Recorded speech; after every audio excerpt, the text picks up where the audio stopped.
ऐसा कैसे हो सकता है?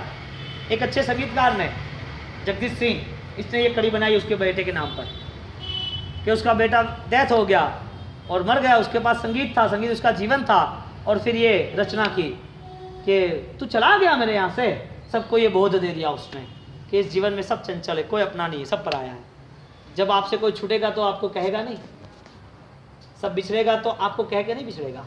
पता ही नहीं कौन कहाँ आया, कौन कहाँ से आएगा, कौन कहाँ चला गया, कब चला जाएगा, कुछ पता नहीं। बोलने वाला, खाने वाला, देखने वाला जो आत्मा था उसके लिए कुछ नहीं किया, और जो पड़ा रहा वो अब कुछ कर भी नहीं रहा। चोट नहीं लगेगी विचारों पर, बहुत कालों कीचड़ भरा हुआ है, इसकी सफाई के लिए पानी की जरूरत नहीं है, एसिड की जरूरत है। पानी से काला कीचड़ साफ नहीं होगा, एसिड से ही साफ होगा। और ये एसिड के लिए आपको खुद को निर्माण करना है। आप सही ढंग से अपने लाइफ को सेटलमेंट कर सकते हो, आप अपने हिसाब से सही ढंग से पूरा सेटिंग कर सकते हो। सिर्फ सोचोगे क्या हो सकता है नमस्कार महामंत्र की आराधना में।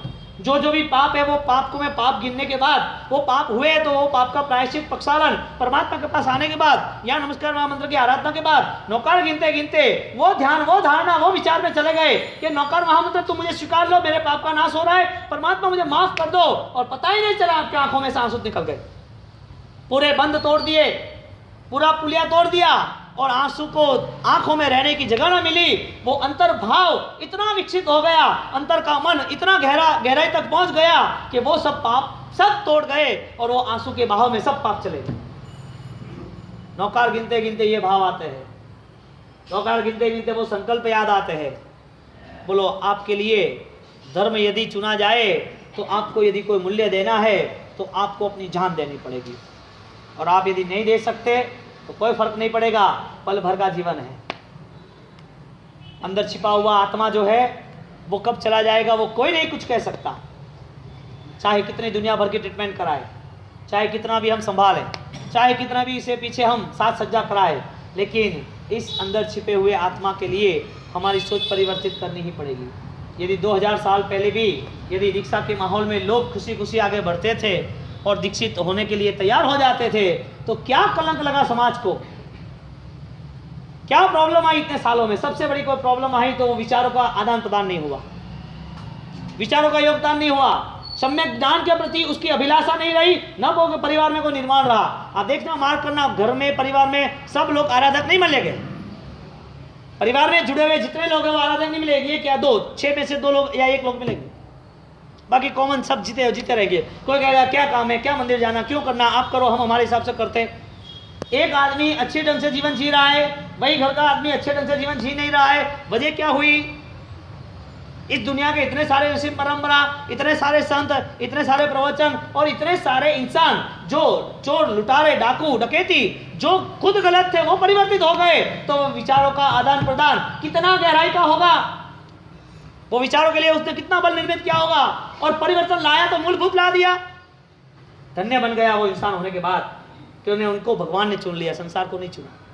इंसान बनने के बाद वो भगवान के करीब आ गया। उनको पता था कि जानवर की दुनिया में तो बहुत खाया पिया, जानवर की दुनिया में बहुत परिवार का निर्माण हुआ, जानवर की दुनिया में तो बहुत सारा रहन सहन सब कुछ था। हमने कहीं आवाज लगाई तो वो खाने के लिए भी आ गया, खाना भी मिल गया। जिंदगी भर खाना पीना है, क्या मतलब है? पूरे जीवन ये आल पंपाल परिवार की करनी है, क्या मतलब है? हमारे भी 10 पीढ़ी के पुरखे सब चले गए, कुछ नहीं किया उनने यही किया, वो परंपरा में हमें नहीं करना। हमें एक नई ऊर्जा के साथ, नए निर्माण के साथ, नए परिवार को नई जगह पर नए धर्मों से जोड़ना है, जो धर्म उसके लिए अपनी भीतरी यात्रा को ले जाए। बोलो, परिवार में ये सब संभव है? आप कितने सक्षम हो, कितने लीडर हो, क्या आप परिवार का लालन पालन करोगे? दुर्गति के लिए परिवार है, ठीक है, कंपनी खुल गई है, कंपनी में मैनेजर होते हैं ना, क्लार्क होते हैं ना, वॉचमैन होते हैं ना, कंपनी खुल गई, आते जाते, कोई नया कुछ नहीं। हर किसी का मंथली होता है, पगार होता है, जिसी को जो काम दिया है वो काम होता है। सेठ आते, मैनेजर खड़े होते, बैठ जाते, आता है कस्टमर, चाय पानी पीता है, कंपनी आई बंद कर दी, रूटीन हो गया, यांत्रिक करना है, चलना है। परिवार के 2-4 सदस्य है, मिलते जुलते, हो गया, खत्म।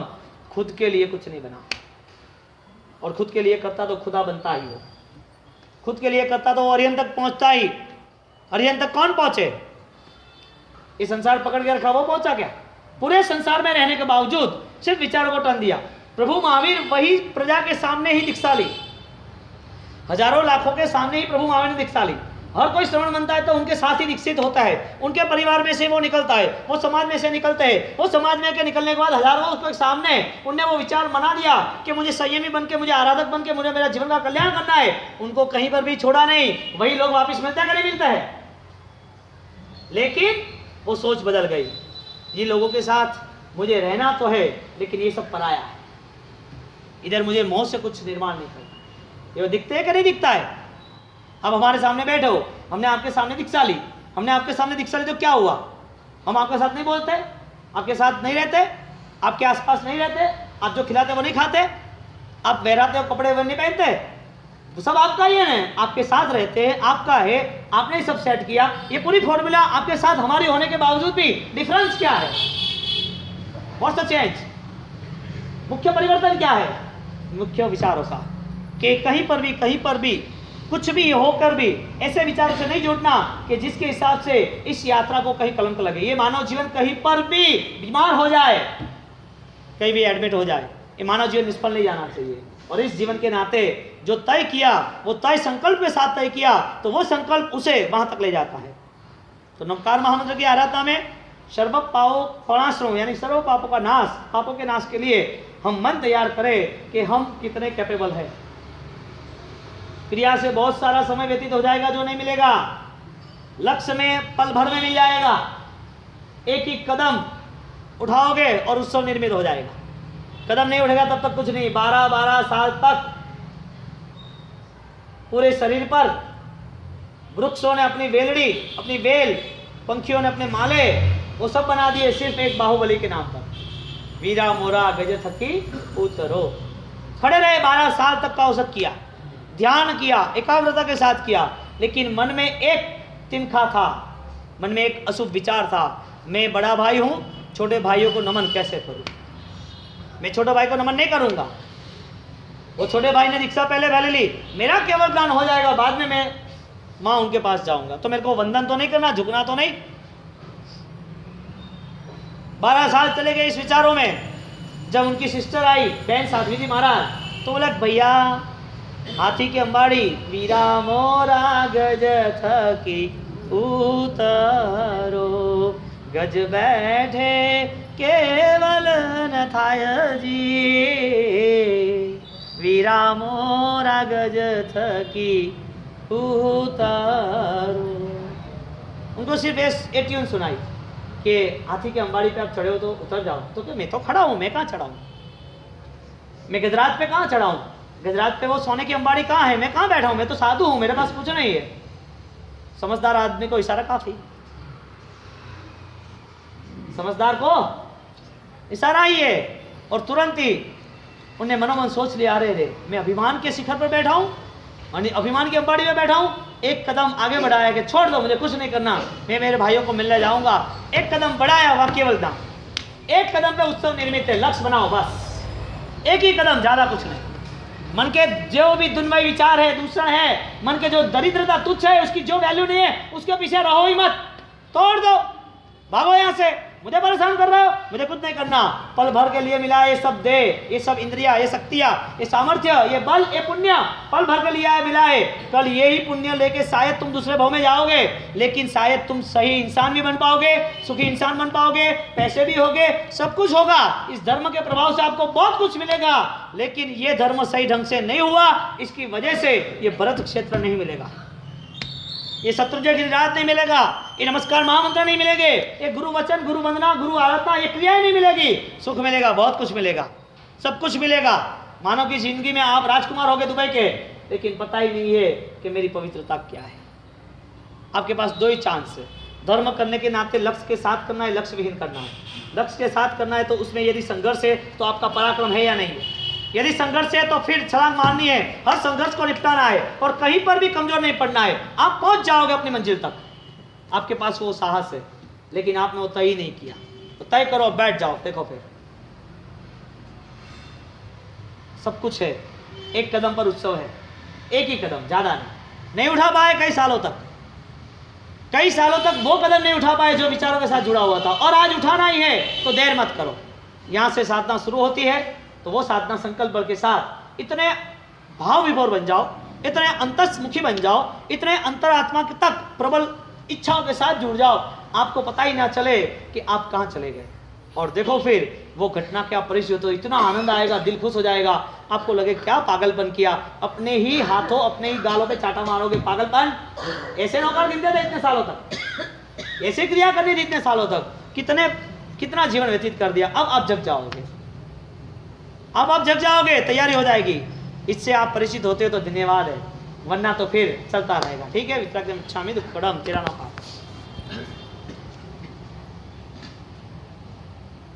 विश्वासों को लेके मन को एकाग्र बना के फिर पूर्ण रूप से इससे जुड़ गए, उसमें सबसे पहली परिस्थिति यह निर्मित होगी कि जब भी आपने एकाग्रता धारणा आपकी चित्त की एक शांत वृत्ति तैयार हुई तो दुनिया भर के तरंग सब छूट जाएंगे। पता है ना, समुद्र में तूफान आता है, तरंग उसमें ही उपड़ती है। समुद्र के तूफान में तरंगे बाहर आती है कि नहीं आती है? कहाँ से आती है? आसमान से आती है, जमीन में से आती है, किनारों में से आती है कि समुद्र में से आती है? समा कहाँ जाती है? समुद्र में आती है, समुद्र में ही समा जाती है। यानी कि समुद्र का स्वभाव है वो शांत बन सकता था। मन का वो स्वभाव था, मन के बहुत सारे तरंग बाहर आ गए, मन के बहुत सारी दुविधाएं बाहर आ गई और मन संक्लिष्ट हो गया और वापिस मन शांत हो गया। 2 दिन के लिए चित्त विक्षिप्त हो गया, वापिस 2 दिन के बाद शांत हो गया। शांत करने की पोजीशन क्या थी आपके पास? आपका मन शांत स्वभाव वाला पहले से ही निर्मित हुआ है। आपका मन पहले से ही शुद्ध बुद्ध निरंजन निराकार आत्मा तक पहुंचाने वाला ही है। आपके मन में बहुत सारे पॉजिटिव थॉट्स, बहुत सारे अच्छे विचार वो छिपे हुए हैं, लेकिन आपने वो एक्टिवेट वो आपने शुरू नहीं किया। आपको कोई दुख आया तो कितने पल तक आप दुखी हुए, तो कितने समय तक? यदि दुखी हुए तो दुख दूर क्यों हुआ? किसने किया? तरंग आई, तरंग चली गई। तो वो जो संकल्प बल था विचारों का, उसे आपको पकड़ के रखना था कि जो भी तरंग आए उसे खत्म करो, जो भी दुविधा खड़ी होती है उसे दूर करो, जहां भी परेशानी थी। तो फिर आप जब जाप कर रहे हो या धर्म की कोई भी अनुष्ठान की क्रिया कर रहे हो, कोई भी छोटी सी भी क्रिया धर्म के नाम पे हो रही है, तो उसमें आपकी टोटल एनर्जी, आपका टोटल इन्वॉल्वमेंट, आप वहां पर संपूर्ण रूप से वहां जुड़ गए हो। इसका फर्स्ट रिजल्ट ये है कि आपका पूरा संसार बिखर जाएगा, यानी कि संसार की कोई विचारणा आपके मन में नहीं रहेगी। लेकिन आपका वो संकल्प बल होना चाहिए कि मुझे ये पाना है। आप तय नहीं करोगे तब तक इस दुनिया में अरिहंत नहीं आ सके। नमो अरिहंताणम, शत्रु कोई है ही नहीं। विचार भी शत्रु नहीं है, कसाय भी शत्रु नहीं है, कर्म भी शत्रु नहीं है। कर्म ने तो आपने कर्म को तो बुलाया था, वो शत्रु कैसे होते? वो कर्म दुख दे रहे तो आपने उसको इनवाइट किया था, मैं पाप कर रहा हूं, तो पाप के पीछे दुख दौड़ा आता है। अधर्म के पीछे पाप, पाप के पीछे दुख, दुख के पीछे और दरिद्रता, वो दौड़ी आती है। सब चैनलाइज है। अब आप बोले मुझको गाड़ी तो चलानी है लेकिन पहिए भी नहीं की हो तो चलाओ। गाड़ी तो चलानी है लेकिन उसके वो ड्राइवर का वो स्टीयरिंग ना हो तो मैं चलाऊं। ऐसा होता है। गाड़ी बनती है तो उसकी पूरी रूपरेखा है कि भाई पहिए भी होंगे, स्टीयरिंग भी होगा, 5 गियर भी होंगे, सीटिंग भी होगा, बेल्ट भी होगा, कांच भी होगा, वाइपर भी होगा, सब कुछ होगा। क्यों? क्योंकि इससे साथ जुड़ा हुआ है। सामयिक करना है तो सामयिक है, तो सामयिक के लिए स्थान भी है, कटासना भी है, बेड का यानी बेड का भी है, मुंह पत्ती है और उसकी क्रिया भी है। पूरा एक पैकेज है। ये पैकेज गाड़ी का है तो एक पैकेज सामयिक का है। तो ऐसे पुण्य और पाप का पैकेज है। आपने धर्म किया, पुण्य हुआ, पुण्य हुआ तो सुख मिला, सुख हुआ तो आनंद हुआ। लेकिन यहाँ रुक जाता है। सुख मिलने के बाद निश्चित नहीं कि आनंद मिला या ना मिला, लेकिन धर्म सही होता तो होता। इधर अधर्म हुआ, पाप हुआ, दुख मिला और दुखी हुए, यानी कि दरिद्रता की अवस्था रही। ये पूरे पैकेज है। अब कोई भी चीज मिस्टेक नहीं हो सकती। हाँ, कर्म के सिद्धांतों के साथ। अब आप नमो अरिहंताणम से आप जुड़े हो तो अरिहंत यानी कोई शत्रु नहीं। आपके है वो शत्रु कैसे हो सकते हैं? आपका परिवार आपका शत्रु है, आप उसको मारोगे या पंपा लोगे, यानी कि उनके साथ अच्छे ढंग से रहोगे या उनको फिर दुख दोगे? प्रेम करेंगे, उनको संभालेंगे, उनकी वो जो भी जरूरत है वो पूर्ण करेंगे। क्यों? क्योंकि आपका लगाव है। तो अरिहंत आपके शत्रु कोई थोड़ी है। अरि यानी कि आप में छिपी हुई जो भी मिथ्यात्व मान्यता थी, उसकी जो धूल थी वो आपने खिसका दी। अब आपकी तैयारी हो गई अरिहंत तक पहुंचने के लिए। एक अच्छी बात और छोटी बात और प्रेम की बात। यदि हिंदुस्तान ने सिर्फ नमो को स्वीकार लिया है, अरिहंत को स्वीकार किया तो क्या होगा? नमो नरेंद्र मोदी, हिंदुस्तान ने सिर्फ नमो को स्वीकारा है, नरेंद्र मोदी को, अरिहंत को स्वीकारेगा तो क्या होगा? नमो अरिहंताणम, नमो सिद्धाणम, नमो आयुर्याणम। कितना बल निर्मित होता है। एक छोटी सी इस आराधनाओं के अंतर्गत यदि ये हमारे जीवन में जिसने भी अपना जीवन दुख से मुक्त किया, ऐसे हमारे सामने बहुत सारे दृष्टांत हैं। और दृष्टांत के नाम पर नमस्कार महामंत्र के पंचम पद पर नमो लोहे सर्व साहुण, वहां से शुरुआत हुई अरिहंत तक पहुंचने की। वो नमो लोहे सर्व साहुणम साधु न बन पाए तो उनके लिए रास्ता बनाया कि आप शावक बने। नमो अरिहंताणम तक पहुंचने के लिए वो रास्ता बताया कि नमो अरिहंताणम वाले, अरिहंत की भक्ति करने वाले वो साधु शायद नहीं है, नौकार महामंत्र के पंचम पद में नहीं है। नमो लोहे सर्व साहुणम की आराधना जो भी श्रावक कर रहा है उसके लिए, नौकार महामंत्र में आने के लिए, नौकार महामंत्र के भक्त बनने के लिए, नौकार महामंत्र की पूरी आराधना को पूर्ण रूप से जुड़ने के लिए नौकार महामंत्र ने उनको एक रास्ता बताया कि आप सब पाव पणासणो, आप यदि ये पद को भी आप अपने जीवन में यदि ग्रहण करते हो तो भी नौकार में आपका समावेश हो जाएगा। तो सर्व पापों के प्रति हमारी दृष्टि जो है वो क्रूर हो जाती है, सर्व पापों के प्रति हमारी भावना अब अच्छी हो जाती है, यानी कि विचार सही ढंग से अब ये पाप नहीं करना, यानी कि श्रावक अवस्था। श्रावक बनने के बाद भी नौकार उसको स्वीकारता है, वो श्रावक बनता है, पचखान लेता है, व्रत नियम में आता है, पाप को समझता है, और जब गलतियां और गलत फहमियों से वो दूर होता है तो नौकार का फल मिलता है। अमर कुमार की स्टोरी आपने सुनी है ना, शिवपाल मीना की नौपत्री की सुनी है ना। आगे जाके इतने सारे राजा कुमार पाल, राजेश्वरी महाराज, लाइन सर आप देखो तो नौकार के लिए हमारे पास 1000 बातें हैं, लेकिन इस बातों को हम उंगली ही कहेंगे, चांद नहीं कहेंगे। चांद तो हमारे अंदर ही, भीतर ही है, उसको पाना है। उंगली को पाके क्या करेंगे, उंगली के आगे पीछे घूम के भी क्या करेंगे। चांद के इशारे तक जाना है ना। शब्द तो एक इशारा है, लेकिन फलश्रुति मौन है, भीतरी यात्रा है। वाणी जो है, बोलना जो है वो इशारा है, शब्द है वो इशारा है, लेकिन आंतरिक चेतनाओं से मिलना वो चांद की यात्रा है। हम यदि आगे नहीं निकल पाए तो वहां तक भी नहीं पहुंच पाए। तो नौकार महामंत्र में नमो लोहे सर्व साहुणम, वो तो आराधक है, साधुपत्ति आराधना, लेकिन सर्व पापों के नाश के लिए जो तैयार होता है, सर्व पाव आता है ना सबको, हाँ, इसका अर्थ क्या होता है? सर्व पापों का नाश हो। आपने बोला कि मेरे पापों का नाश होना चाहिए, नाश होना चाहिए कि नहीं होना चाहिए? दुख दर्द होने चाहिए कि नहीं होना चाहिए? क्या लग रहा है आपको? जीवन से क्या लग रहा है? दुख नहीं है ना, क्या है? दुख कम है या ज़्यादा है? मन ने पकड़ लिए सब सारे दुख, और मन ने ऐसे दुख पकड़ लिए जिसकी कोई वैल्यू ही नहीं थी, बहुत छोटे मोटे दुख। दुख क्या हमारे सिपाल को नहीं आए थे, महीना को नहीं आए थे? क्या डर गए थे क्या? हाँ, पूरा राजपाट 10 दिन में, अरे 10 घंटे में पूरा राजपाट छोड़ना पड़ा। ऐसा हो सकता है क्या? 10 ही घंटे में हजारों लोग जो सलाम कर रहे थे, जिसके नाम पे पूरे जवेरात हीरे पड़े हुए थे, और एक आवाज में लोग खड़े हो जाते, हाँ जी हुकुम फरमाओ। राजा को भी भिखारी बना दे, ऐसा कर्म होता है।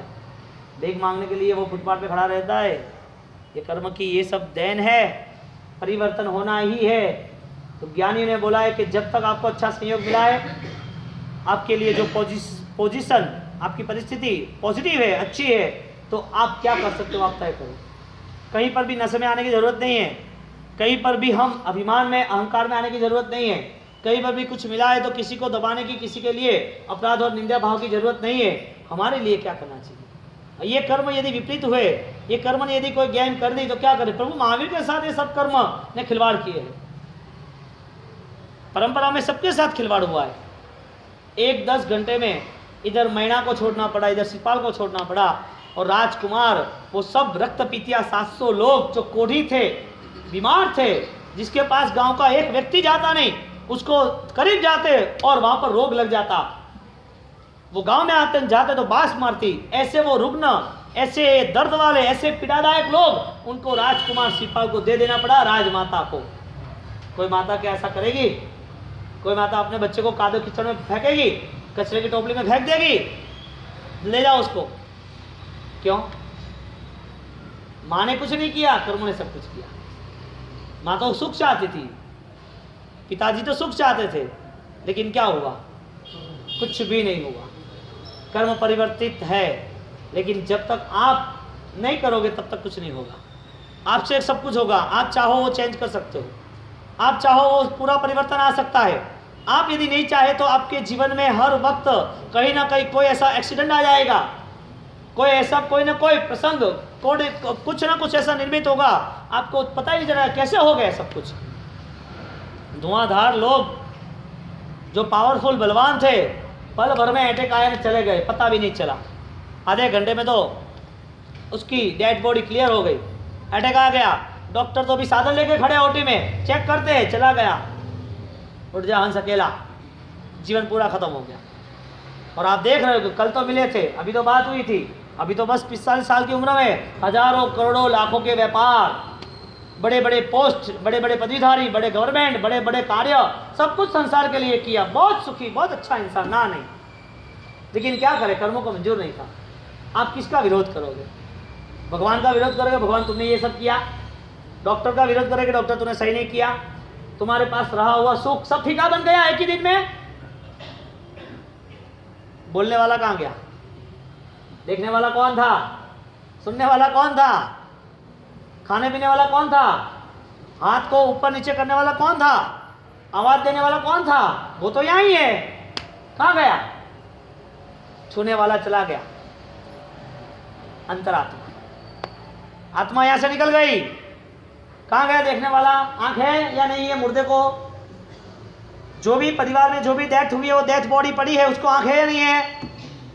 डेथ बॉडी है, अभी और 6-8 घंटे रहने वाली है, सब आने वाले हैं। वो डेथ बॉडी जो भी है, उनकी आंख है, कान है, जबान है, हाथ पैर है, बॉडी है, कहां गया वो? चिट्ठी ना कोई संदेश। मन के परिवर्तन को तो आपने माना ही नहीं। आपके करीब रह रहे, वो भी आपके दुश्मन है। आपके करीब रह रहे, उनके साथ भी चालबाजी है। आपके आसपास में साथ में खाने पीना जो भी है, उनके पास भी आपके विचार सही ढंग से नहीं रह रहे। यदि मुक्ति का ही विचार नहीं है, यदि धर्म का विचार भी संघर्ष करने के बाद नहीं है, यदि धर्म करना है और छूट रहा है, शायद नहीं किया फिर भी मन में दुख नहीं है, और आगे जाके उनको अपने परिवार से भी यदि प्रेम, और अपने परिवार, अपने आसपास निकटवर्ती जो भी अपने सहायक है, उनके प्रति भी आस्था श्रद्धा नहीं है, उनकी पानी की जीवदया क्या करेगी? उबाला हुआ वो पानी, क्या क्या कौन सा धर्म? हजारों लाखों संख्याओं में और हजारों लाखों दिनों तक, हजारों लाखों भवों तक यदि इस महामंत्र की साधना की हो, तो वो महामंत्र का फल एक ही था कि वो श्रीपाण मैया, वो अमर कुमार, वो नर दमयंती, वो सुलसा, उसकी तरह वो आगे बढ़ जाए। लेकिन चांद पर उठी हुई उंगली, वो चांद का निर्देश करता है। आपने उंगली पकड़ ली, ए उंगली ने हमें निर्देश किया था, हमने क्रिया ने पकड़ ली, ये क्रिया ने सबको साथ दिया था। नौकार महामंत्र ने साथ किसको दिया? जिसने अंतर्मन से स्वीकारा उसने, या जिसने शब्दों से स्वीकारा उसने? शब्द से तो हमारे पास बहुत कुछ इंफॉर्मेशन है, मंत्र क्या कम है? यहाँ बैठे हुए को कम से कम 10, 12, 15, 20, 50, 100 मंत्र आते होंगे। दुनिया भर के कोई ना कोई आरती, ना कोई विधि विधान किए होंगे। मैं पास्ट टेंस की बात कर रहा हूँ, वर्तमान की बात कर रहा हूँ, भविष्य अभी नहीं कह रहा हूँ कि भूतकाल में आप कहीं ना कहीं जगह पर जुड़े होंगे। ये करना, वो करना, ये दौड़ना, वो दौड़ना, जहां भी दौड़ना है, जो भी कुछ करना है, उसमें आप कौन हो? चांद तक पहुंचना है कि उंगली कोई पकड़ के रखना है? चांद पे उंगली हुई, एक उंगली इशारा कर रही है। ऐसे ये साधनाएं हमें इशारा कर रही है। महामंत्र की साधना, ये महामंत्र के साथ जुड़े हुए हमारे एकाष्ट, या महामंत्र के साथ जुड़ा हुआ हमारा मन, ये हमें, हमारा मन, हमारे विचार, ये तपश्चर्या, ये ज्ञान, ये हमारी क्रियाएं, जो कुछ भी है वो हमें इशारा कर रही है कि तुम्हारा लक्ष्य ये होना चाहिए। अब जिसने उंगली पकड़ ली, इसने चांद बताया, मैं तो उसको नहीं छोड़ूंगा। जिसने क्रिया ही पकड़ ली, उससे आगे बढ़ने की कोशिश ही नहीं की, वो आगे बढ़ने के लिए किसको अपना उत्तरदायित्व देगा? किसके बल पर वो आगे बढ़ पाएगा? बल तो होगा ना, होना चाहिए ना। यदि वो बल नहीं रहा तो सुबह के व्याख्यान में आज धारणा, धर्म, धर्मरत्न, इन 3-4 शब्दों की बात हुई। उसमें सबसे बड़ी एक बात ये रही कि आपके परिवर्तन के लिए आपके पास कौन सा बल है? नौकार का बल है, हाँ या ना? आपके परिवर्तन के लिए नौकर का बल है या नहीं है? सोने की दुकान में भिखारी जाएगा तो वो भी एक इंसान है, और उसके पास खड़ा हुआ एक अमीर श्रीमंत इंसान, वो भी एक इंसान है। दोनों में से सोना कौन खरीद पाएगा? श्रीमंत होगा वही खरीद पाएगा। क्यों? मूल्य चुकाने की ताकत है, वो भिखारी के पास नहीं है, वो मूल्य नहीं दे पाएगा। भोजन बहुत सारे पड़ते हैं, 32 पकवान पड़े हैं, लेकिन मुर्दा है, उसके लिए भोजन व्यर्थ है। या तो फिर वो खा पी के बैठा है आराम से, पेट भरा हुआ है, असंतृप्त है, और बहुत सारे भोजन पड़े हैं, उसके लिए कोई जरूरत नहीं है। भोजन ही नहीं है, भोजन यानी भूख ही नहीं है, और भोजन पड़े, उसको क्या काम का? जिसके पास पैसे ही नहीं है वो सोना खरीद ही नहीं पाएगा, मूल्य दे चुकाना पड़ता है। जिसको धर्म करना ही है वो कितने देर तक रह सकता है? जिसको संकल्प और विचार करने हैं वो कहां तक रुक सकता है? भूख लगी और आप सोचोगे कि मैं 12 महीने तक नहीं खाना खाऊंगा। प्यास लगी है, सोचोगे कि अभी नहीं, बाद में 2 घंटे बाद पानी पिएंगे, 10 घंटे बाद पानी पिएंगे, आज नहीं कल पिएंगे, महीने भर के बाद पिएंगे, साल भर के बाद पिएंगे। प्यास लगी है, तड़पन खड़ी हो गई, मर रहा है आदमी, पानी के करीब जाएगा, रो पानी भी, यदि सही नहीं होगा तो भी पी लेगा, थोड़ा भी गंदा होगा तो भी पी लेगा, थोड़ा मिट्टी वाला खारा होगा तो भी पी लेगा। पानी पीना है, प्यास बुझानी, तड़पन है वो। धर्म आपके पास बलिदान मांग रहा है, आप क्या न्यौछावर कर सकते हो उसके पीछे? यदि आपके पास वो संकल्प बल नहीं है, विचारों का वो लक्ष्य बल नहीं है, परिश्रम करने के साथ सफलताओं का, और वहां तक आप नहीं पहुंच पाए, तो हमारे लिए ये सब दृष्टांत फीके पड़ जाएंगे। ये हमारे आदर्श सब कमजोर, हमारे लिए वास्तविक स्थिति हमारी है, भीतर हमारे लिए कोई प्यास ही नहीं जगी, क्या करेगा अमृत? अंधे के लिए रोशनी क्या करेगा? भोजन किया, उसके लिए भोजन क्या काम का? धर्म का पता ही नहीं है, धर्म पाने के लिए उसकी आकांक्षा, अभिलाषा, उसकी जंखना, उसकी प्रबल तीव्र इच्छा मोक्ष पाने की नहीं है, वो धर्म उसके लिए क्या करेगा? सर्व पापों का नाश, उसका नाम महाधर्म है।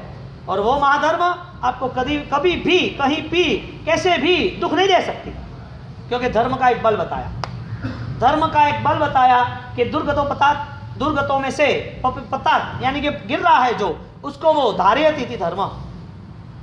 दुर्गति में गिरने वाला जो है उसको पकड़ के रखता है, धारण करके रखता है, उसकी सुरक्षा करता है वो धर्म। दुर्गति यानी दुर्मति,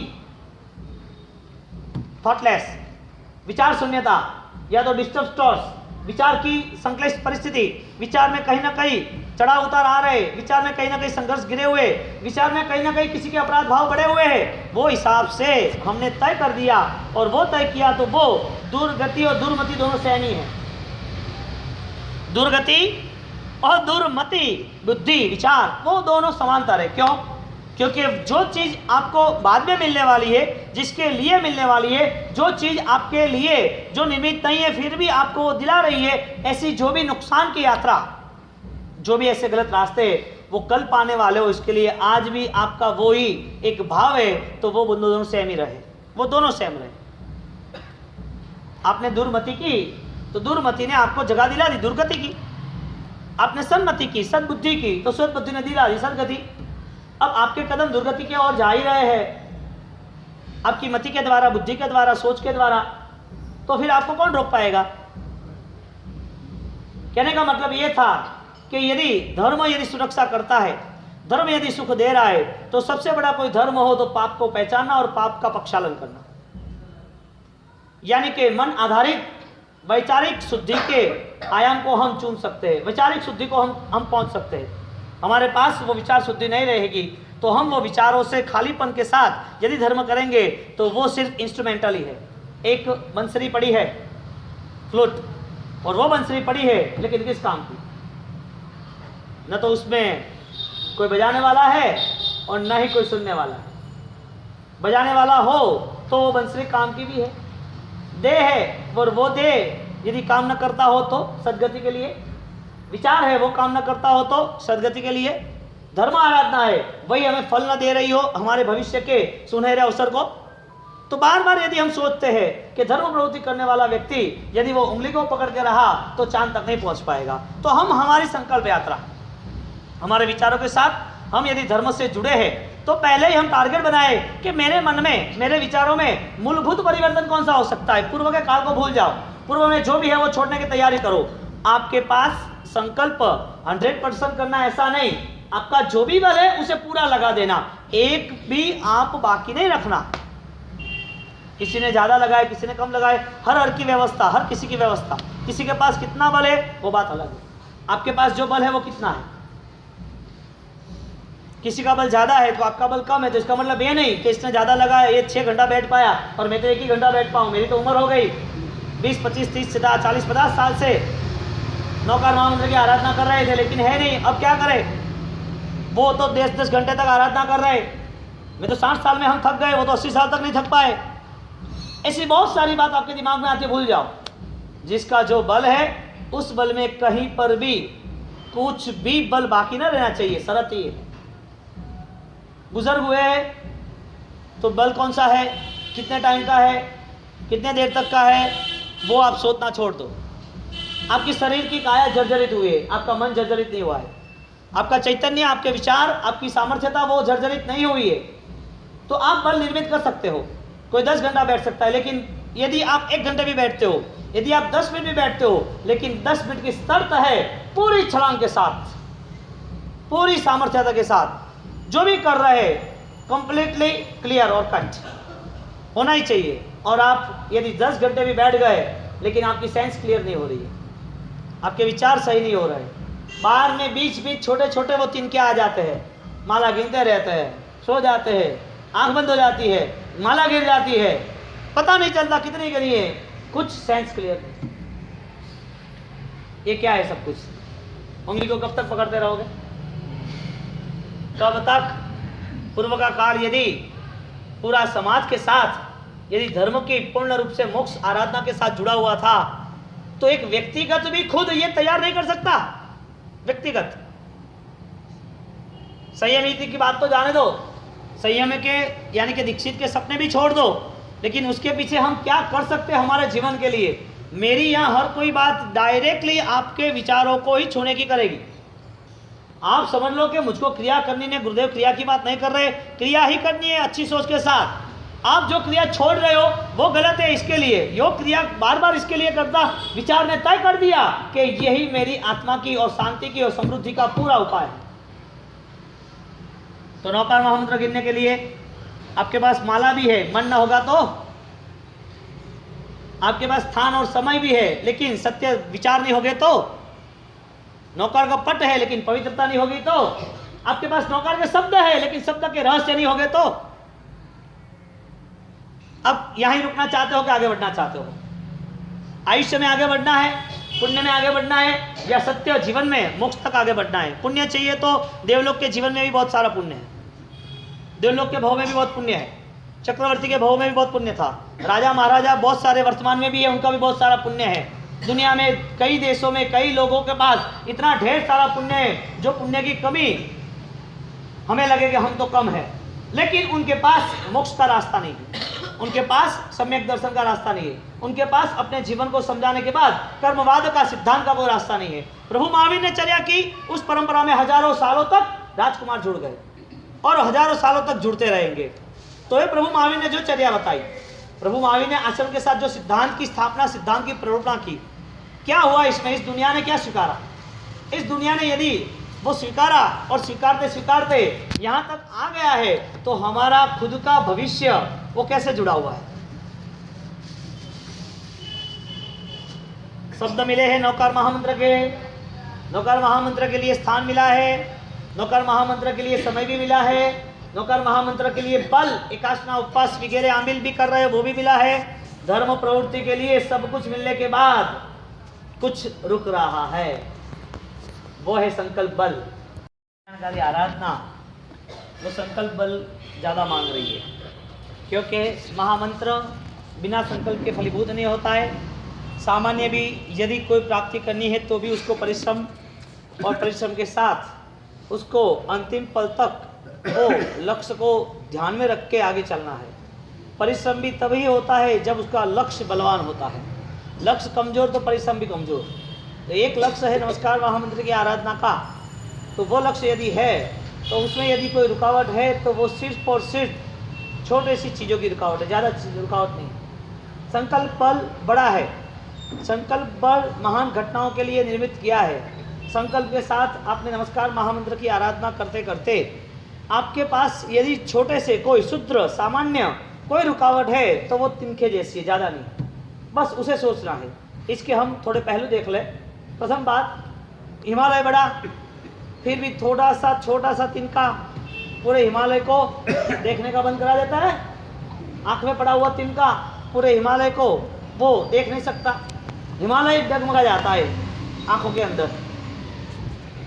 इतना बड़ा हिमालय देखने की इतनी सारी कोशिश, देख रहे, प्रॉब्लम सिर्फ तिनके जैसी थी। बात यह रही कि हमारे पास साधना का जो बल था और वो साधना के बल के साथ हमने साधना शुरू की, नमस्कार महामंत्र की आराधना, इसमें सामान्यतया 99% हम सक्सेस है, 99% हम सक्सेस सफल है, लेकिन 1% 1% हम पीछे क्यों मुड़े? क्योंकि हमारा संकल्प बढ़ता तो था लेकिन कहीं ना कहीं छोटी छोटी चीज़ों में, बड़ी नहीं है, क्षुद्र है, सामान्य है, वो रुक गया। और वो सबसे छोटी और क्षुद्र कोई चीज़ हो तो वो है विचार। संकल्प विचारों से किया, 99% किया, विचार करने के बाद यही विचार वापिस छोटी छोटी चीज़ों को पकड़ लिया। यानी कि ध्यान करने वाला व्यक्ति चित्त की एकाग्रता के साथ नमस्कार महामंत्र की जो आराधना कर रहा है, उसके पास संकल्प बल लक्ष्य तक पूर्णाहुति का चाहिए।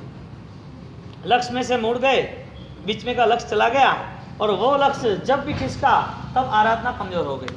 परिश्रम व्यर्थ नहीं जाना चाहिए, करना है तो 100% ही करना, कम क्यों करना? हमने क्या मान लिया, कुछ नहीं, थोड़ा बहुत तो अच्छा रहेगा, थोड़ा तो कर ले, वो संभव नहीं है। कच्ची रोटी कोई नहीं खाता। नौकरी करता है आदमी और 10,000 का पगार है तो 6,000 में नहीं मान लेता।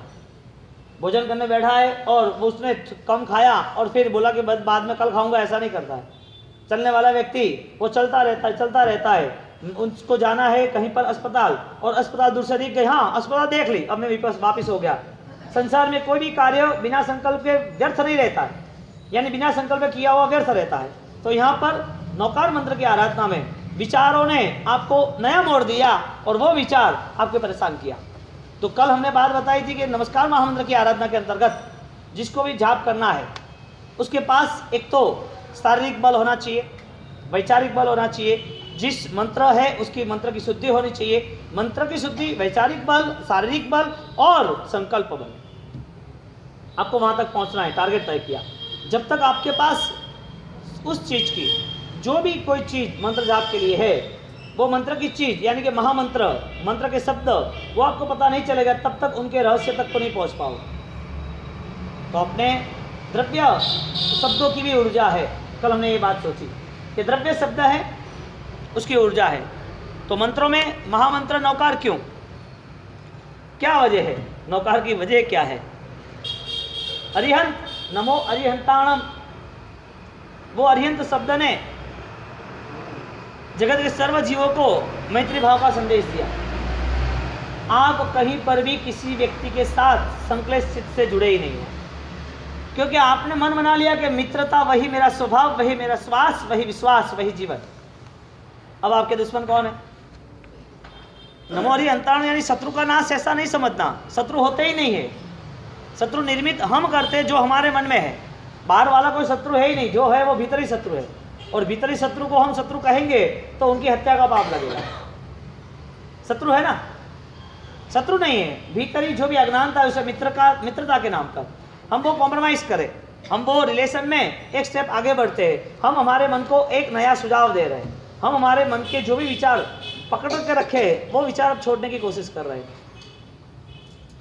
शत्रुता के, वैर विरोध के, संक्लेश के, दोष दर्शन के, ये भी जो भी माइनस पॉइंट है जहाँ हम संघर्ष में उतर जाते हैं, वो सब छोड़ना है। कहने का मतलब कि नमो अरिहंताणम पद से यदि अरिहंत की उपासना समग्र विश्व के जीवों के प्रति, शिवमस्तु सर्व जगतः, उसकी यदि भावना की बात कर रहे हैं, सर्व जीवों के प्रति मैत्री का एक नया संदेश लेके जा रहे हैं, तो ये विश्व मैत्री का संदेश अरिहंत से यदि शुरू होता है तो अरिहंत की शुरुआत भी सर्व पापों के नाश से होती है। उनने जब संसार पापमय है, वो पापमय संसार को समझ लिया, तो संसार में रहने के बाद उनकी संकल्प यात्रा, विचारों की यात्रा अपनी मुक्ति तक की रही। जिस लोगों ने सिर्फ साधना को क्रिया मान ली है, साधना को सिर्फ पुण्य मान लिया है, साधना को सिर्फ संसार का योग मान लिया है, साधना को सिर्फ धर्म का अल्प समय मान लिया है, वो साधना व्यर्थ है, वो साधना ही नहीं है। क्योंकि आपके पास एक विचार छोटा सा वो आपको खत्म कर रहा है। पूर्व के काल की हम बात करें कि आज से 2000 साल पहले की बात है, जिस काल में लोग तैयार होते थे साधु बनने के लिए, तैयार होते थे, ऐसे बहुत सारे दृष्टांत थे। राजकुमार जैसे राजकुमार राजपाट छोड़ने के लिए तैयार होते। बड़ी बात क्या है पता है? वो छोड़ने के लिए तैयार होते वो बड़ी बात नहीं थी, लोग सहयोग कर रहे थे वो बड़ी बात थी। लोग सहयोग कर रहे थे कि ये साधु बन रहे, साधु बनने के नाते परिवार वाले खुश हो रहे थे। माता अपने बच्चे को गर्भ में संस्करण दे रही थी तो भी मन ये बना रही थी कि ये बच्चा साधु बने तो महान है। वो परिवार में ये पूरा समाज संस्कार युक्त था, लोगों के सहयोग थे, और सहयोग के नाते 2000 साल पहले जिन जिन को भी संयम की भावना होती तो पूरा समाज, पूरे लोग, पूरा घर वो खुश हो जाता। व्यक्ति तो तैयार था लेने के लिए, लेकिन वो समाज तैयार नहीं था। व्यक्ति यदि तैयार होता और समाज तैयार नहीं होता तो व्यक्ति की विचारधारा बदल जाती। बात यह है कि पूर्व के काल में संस्कृति ने इतना बड़ा यदि हमें कोई योगदान दिया हो, इतनी विरल परंपरा हमारे साथ जुड़ी हो, और वो परंपरा में इतनी सारी मिस्टेक, इतनी दुविधा, इतना परिवर्तन आया हो, तो वो परिवर्तन की मूलभूत बात विचारों का परिवर्तन था। क्रिया तो वो वही आई हमारे पास, सामायिक का नहीं आया 2000 साल पहले का। 2000 साल पहले सामायिक क्या था? पुण्य शावक का, शालिभद्र का, रस्सु कुमाल का, जिसने दीक्षा नहीं ली उसके पहले का। सामायिक ये नहीं था, ये करण मंदिर नहीं था, ये क्रियाएं नहीं थी, था ना? पचखान यही थे ना उपवास के नहीं थे? हरिभद्र सूरी महाराज, राजेंद्र सूरी महाराज 100 साल, हरिभद्र सूरी 1000 साल, उसके पहले सिद्धसेन दिवाकर सूरी, उसके पहले गुरु गौतम स्वामी, उनकी परंपरा। इस सब परंपराओं में उपवास क्या था? बेला क्या कहते थे? छठ क्या कहते थे? 2 दिन का उपवास या 10 दिन का उपवास? बेले के पचखान क्या थे? यही थे न छठ अठम के, यही क्रिया थी ना? कौशक क्या था? जो परंपरा में प्रतिगमन हो रहा था वो क्या था? कर्म मंत्र क्या था? क्रिया में परिवर्तन शायद 10% आया होगा, शायद, वो भी थोड़ी छोटी मोटी, लेकिन जो निश्चित क्रिया है, निश्चय की क्रिया है, जो क्रिया आपके आत्मा को, आपकी आत्मा तक जो पहुंचाने के लिए है, आपकी आत्मा से वो उजागर होती है, वो आत्मा से पल्लवित होती है, जो क्रिया आप में छिपी हुई है, जिसको आपने ढूंढ निकाला है, वो क्रिया के नाम पर इतना मूलभूत बदलाव आया हो, तो वो हम दिख रहे हैं कि उसकी वजह विचार थे। क्रियाओं में बदलाव लाने वाला कौन? विचार ने लाया या समाज ने लाया? दोनों ने लाए, क्योंकि सामाजिक समष्टिगत विचारधारा वो बन गई कि नहीं, बच्चा चोरी करेगा तो कोई दुविधा नहीं, लेकिन बच्चा रिक्शा लेगा तो दुविधा है। बच्चा शराबी होगा तो तकलीफ नहीं है, चलेगा, छोड़ लेंगे, संभाल लेंगे, लेकिन बच्चा संयमी बनना चाहेगा, नहीं, वो नहीं करना। पूरी समष्टिगत, पूरी सोच माइनस हो गई, विकृत हो गई, विचार सरणी बदल गई।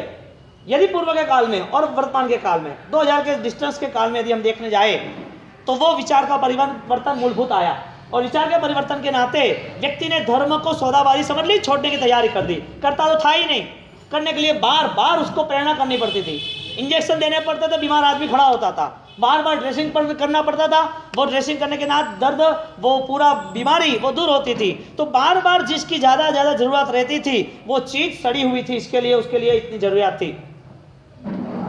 गाड़ी को धक्का क्यों मारा? खटारा हो गई, बंद हो गई, कोई ना कोई प्रॉब्लम आया तो गाड़ी को धक्का मारना पड़ा, वरना वो कार, वो गाड़ी धक्का क्यों मारते आप? नहीं होती तो नई गाड़ी को धक्का मारता है? कोई नहीं मानता है। पुराने जवेरात को नया क्यों बनाया? वो पुराना हो गया, मलिन हो गया।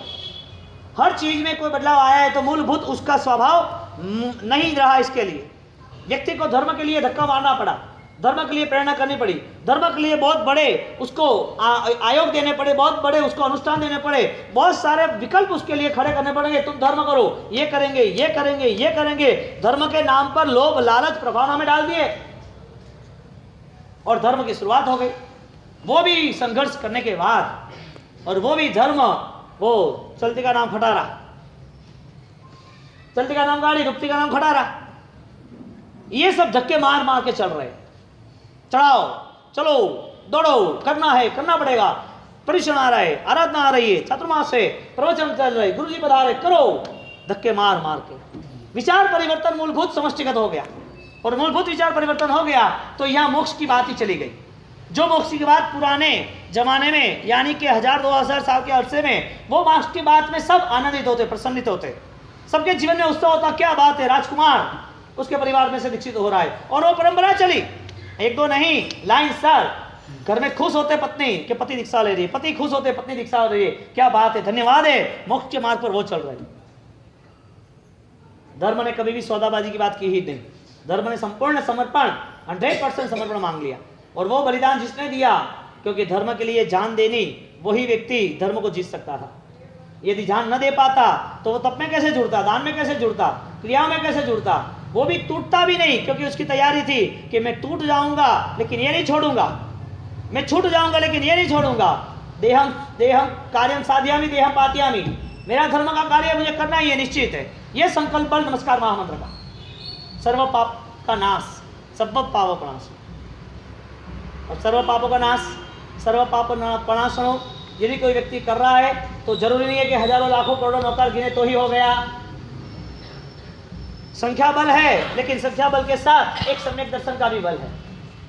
अकेला संख्या बल काम नहीं लगेगा, समय बल काम नहीं लगेगा, भव काम नहीं लगेंगे, आयुष्य बल काम नहीं लगेगा, ये सब उसके साथ ही है। लेकिन ये ही है, ये जरूरी नहीं है, ये पर्याप्त नहीं है, ये सिर्फ सपोर्ट है, ये मीडिया है, आपको आगे तक पहुंचना है। देह है, समय है, संख्या है, साथ दे रहा है, मन है, वचन है, माला है, आप जो कुछ भी कर रहे हो सब आपकी साधना की सिद्धि के लिए है। वो साधना यदि शुरू हो रही है और वहां पर अपनी सिद्धि रह रही है, बाकी रह रही है, कोई बीच में अंतराय आ रहा है, कोई संकल्प निर्मित नहीं हो रहा है, कोई आंखों में पड़ा हुआ तिनखा हिमालय को डगमगा रहा है, हिमालय को रोक रहा है, ऐसे विचारों का तिनखा हमें खत्म करना है।